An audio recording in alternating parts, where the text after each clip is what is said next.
Ready for launch. FTS. FTS go. Props go. AVI. AVI's go. 10, 9, 8, 7, 6, 5, 4, 3, 2, 1.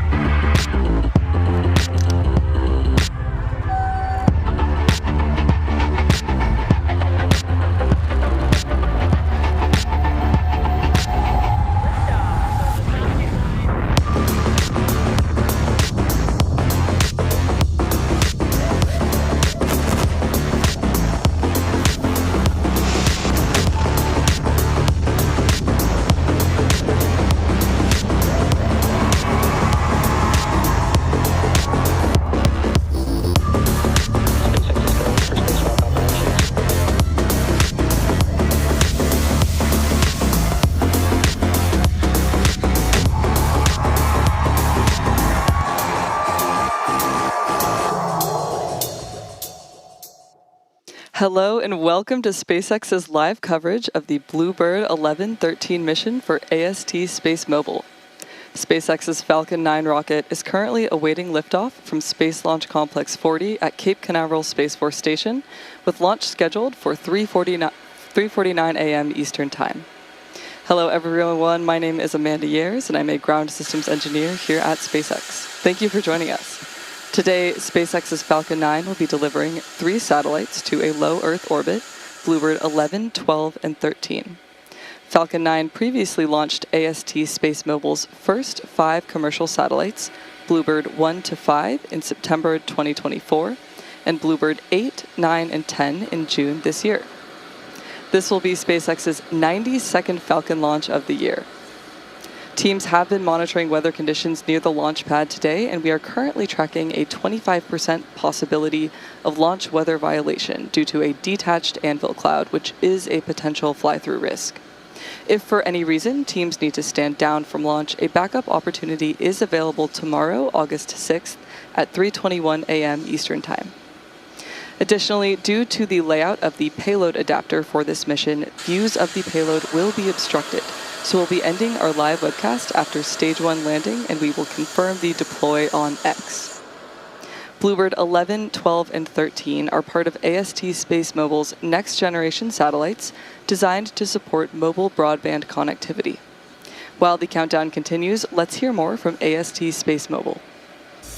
AST SpaceMobile's BlueBird satellites are unlike anything in orbit today. They're not just satellites, they're cell towers in space. Designed to connect to today's existing smartphones and deliver 4G and 5G broadband. No updates, no special hardware required. The challenge is smartphones have tiny antennas. To connect them from space, we need something massive. AST SpaceMobile's next-generation BlueBirds are the largest commercial phased arrays ever deployed into low Earth orbit. These enormous arrays allow each satellite to form hundreds of precise communication beams at once, with peak data rates of nearly 200 megabits per second. Enough for millions of calls, streams, downloads, and texts every day. Recently, we achieved a peak download speed of 98.9 megabits per second using our Block 1 BlueBirds in international waters. These satellites are manufactured with 95% vertical integration across over 500,000 square feet of state-of-the-art facilities across the U.S. and beyond. We have partnered with nearly 60 leading mobile network operators worldwide, including AT&T and Verizon in the U.S., Bell and Telus in Canada, Vodafone in Europe, Rakuten in Japan, and STC Group in the Middle East and Africa. And we have the support of Google and American Tower as strategic partners. AST SpaceMobile is making global cellular broadband possible for the first time. With our imminent launch and ground production advancing through BlueBird 42, we will soon fulfill our mission to connect the unconnected.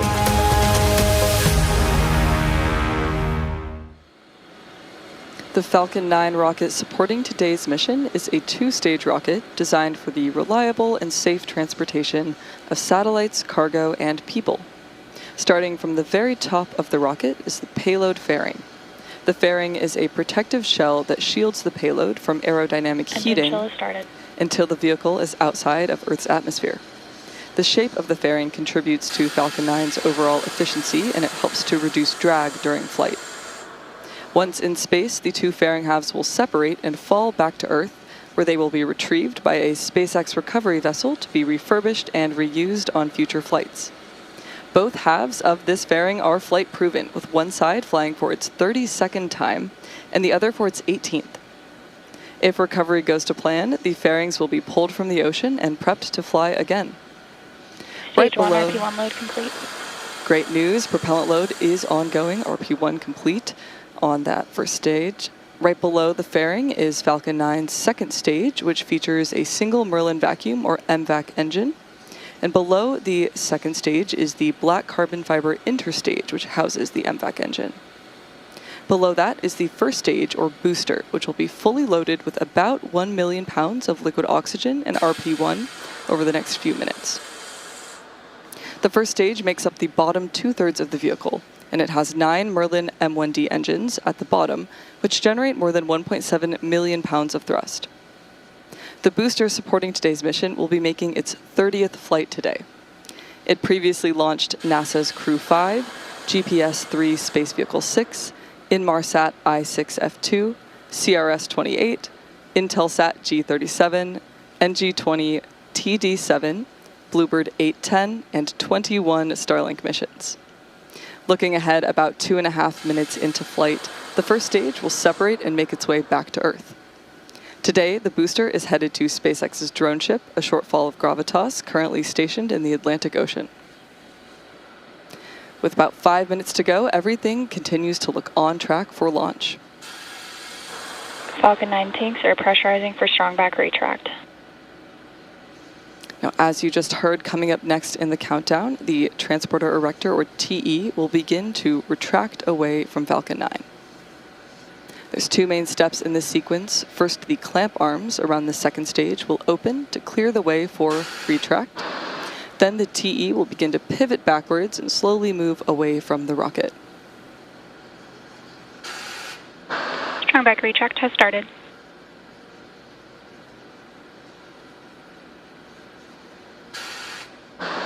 At this point, those clamp arms around the second stage will begin to clear the way for retraction. And these clamps are used to stabilize the second stage during propellant loading, as well as to reduce movement in high wind conditions. Once these clamp arms are fully open, the TE will begin to pivot back, and Falcon 9 will be fully free at the top.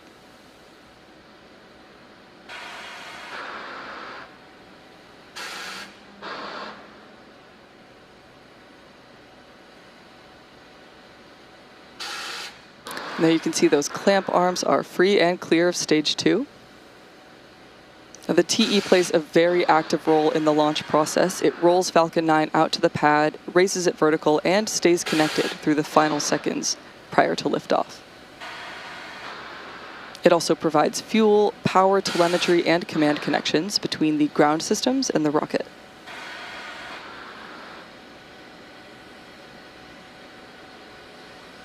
If you look carefully, you can see that TE slowly reclining away from Falcon 9.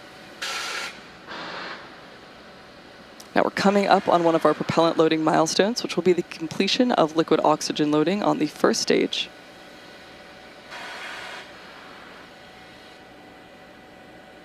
Stage 1 LOX load complete. Right on schedule, and the second stage will wrap up liquid oxygen loading in just under a minute from now. In addition to RP1 and liquid oxygen, cryogenic helium is also loaded onto Falcon 9. Falcon 9's tanks are pressurized using helium, and that helium is also chilled to remain compatible with the cryogenic plumbing on the vehicle. During flight, the pressurization from the helium helps to force propellant into the engines as the tanks empty.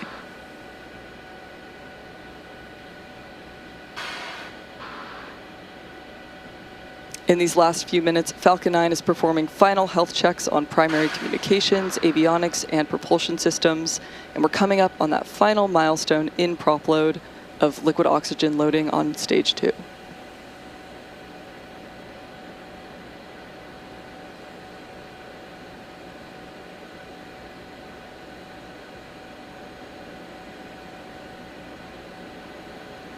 Stage 2 LOX load complete. And with that confirmation, Falcon 9 is now fully loaded with 1 million pounds of RP1 and liquid oxygen. You'll notice white clouds venting around the rocket, and that isn't smoke, it's condensation. It comes from the liquid oxygen Ground gas closeouts. boils off in the propellant tanks, and as it gets vented overboard to maintain pressure, it forms these visible clouds. Gas closeouts are underway, which involves topping off tanks and sealing vents to maintain pressure.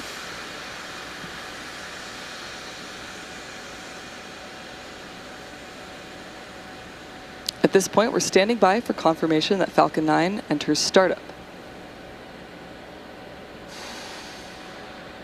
Falcon 9 is in startup. At this point, the autonomous flight computers have taken over the count, and both stages will pressurize for launch. We're now waiting to hear from the launch director for the final go. This is the LD. Go for launch. Great news there. LD is go for launch. So let's sit back and watch as Falcon 9 prepares for a liftoff. T minus 30 seconds.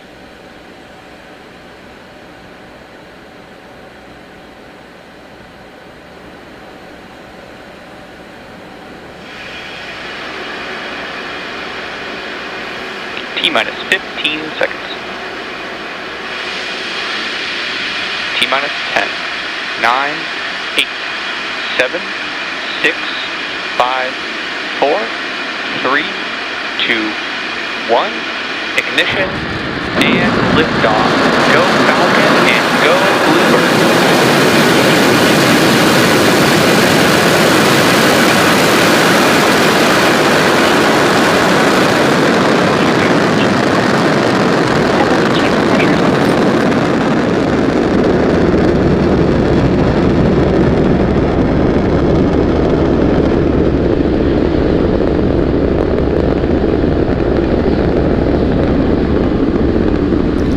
Plus 30 seconds into flight, Falcon 9 has successfully lifted off from Space Launch Complex 40 at Cape Canaveral Space Force Station.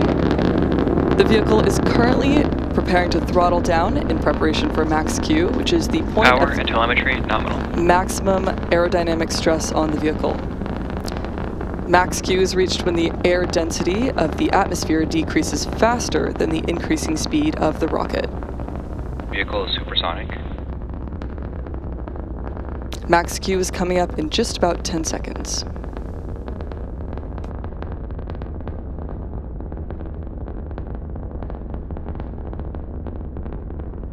Max Q. And there's confirmation of max Q. The Merlin engines are now going to throttle back up to full power now that Falcon 9 is out of the throttle bucket. And from here on, even though velocity will be increasing, the atmospheric density is decreasing, which results in overall less loads on the vehicle. And back chill. There are several events coming up in quick succession, starting with MECO, stage separation, and then second engine start 1, or SES1. Main engine cutoff, or MECO, is when all 9 M1D engines will shut off to slow down the vehicle in preparation for stage separation, when the first and second stages decouple from one another. This will be followed by the MVAC engine on stage 2 igniting, which is called out as second engine start 1, or SES1. That first MVAC engine burn will last several minutes to propel the second stage and the attached payloads to the desired orbit. After that, the fairing will jettison from the second stage as it's no longer needed to protect the payload once Falcon 9 is in space. So we should be hearing that sequence of events in about 5 seconds.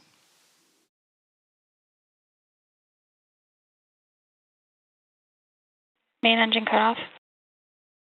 Stage separation confirmed.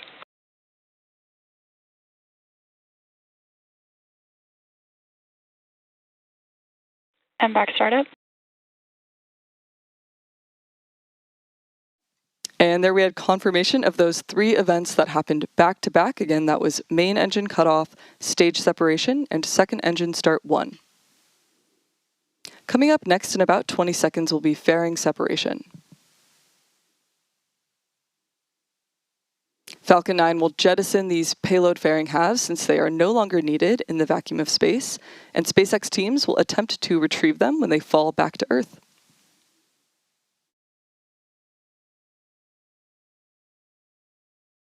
Fairing separation confirmed.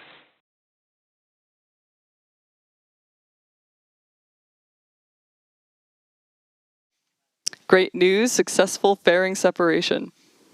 Those fairings will now make their way back to Earth for recovery. The next major milestone coming up will be entry burn on Falcon 9's first stage, and that's scheduled to occur around the T+6 minute and 23 second mark. The entry burn will be used to slow the first stage down as it heads towards SpaceX's drone ship, a shortfall of gravitas located in the Atlantic Ocean.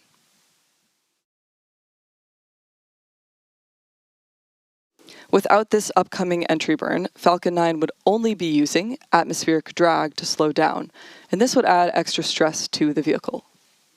Slowing down the booster reduces re-entry forces, which then allows SpaceX to recover and reuse that first stage.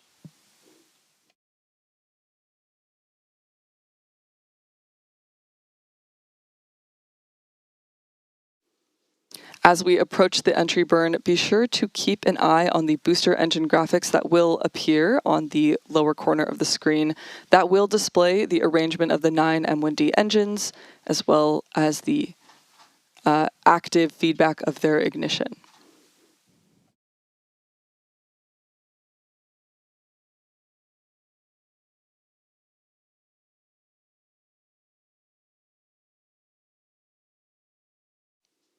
Looking ahead, following the upcoming entry burn, the booster will initiate a landing burn, which will slow the vehicle down even further for a precise touchdown on our drone ship. We still have more than 1 minute to go until the beginning of entry burn.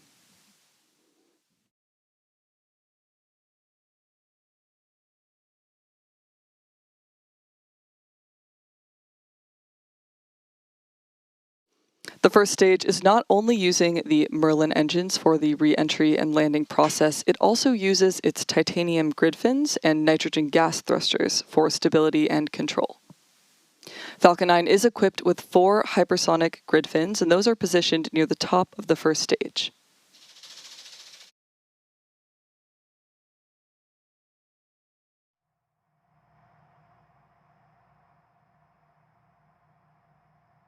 The Falcon 9 booster supporting this mission is flying for its 30th time.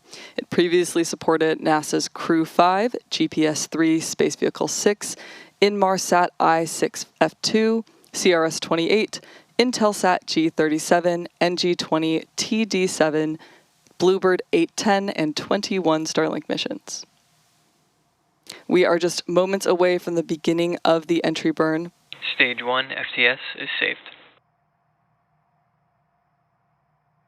Stage 1 entry burn startup. The entry burn has started up on the Falcon 9 first stage booster, and this will last about 30 seconds. Again, the purpose here is to slow the vehicle down in preparation for its final burn and landing.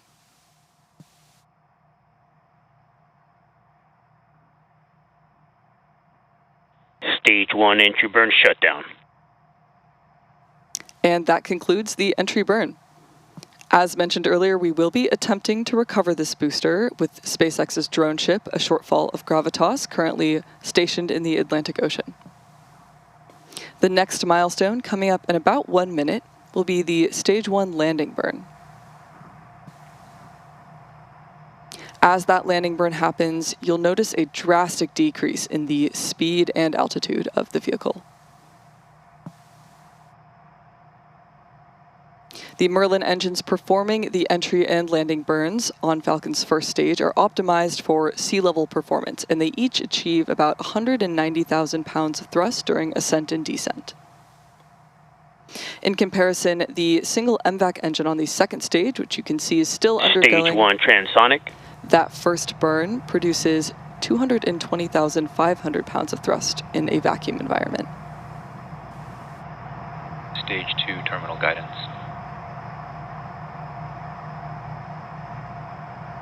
Now that landing burn is coming up in about 15 seconds from now. This will be Falcon 9, slowing down the remaining speed needed for a gentle and precise landing. Keep an eye out for landing leg deploy just Stage prior 2 FTS is safe. to touchdown. Stage 1 landing burn. Landing burn has started up on the first stage.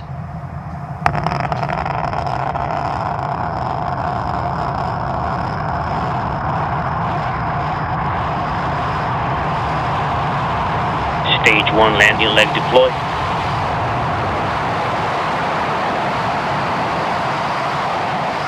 Stage 2 shutdown. Stage 1 landing confirmed. And there we had another successful first stage landing for this flight proven booster. This was its 30th landing. We also Nominal orbit heard insertion. great confirmation of SECO-1 and nominal orbital insertion.